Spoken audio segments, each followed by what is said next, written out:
Gabi, tahimik ang paligid sa labas ng lumang kahoy na bahay. Tanging ilaw mula sa bintana ang nagbibigay ng init sa malamig na hangin. Nakatayo si Rosita malapit sa bintana, nanginginig ang kanyang mga kamay. Huminga siya ng mabagal, pilit pinapakalma ang sarili, pero may kakaiba. May mali, unti-unti niyang tinaas ang kanyang kamay, at doon niya nakita. Mga maitim na ugat, parang buhay, gumagalaw. Unti-unting gumagapang mula sa kanyang pulso, paakyat sa kanyang braso, parang may sariling isip, parang may sariling layunin.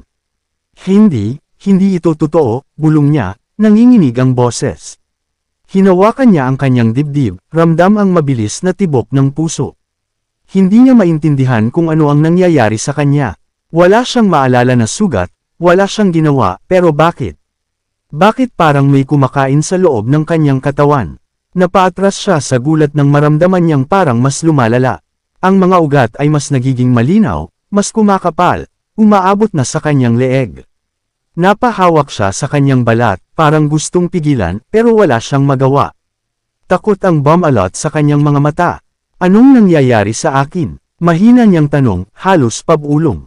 Tumingin siya sa labas ng bintana, madilim, tahimik, walang kasagutan. Parang biglang naging napakalayo ng mundo sa kanya.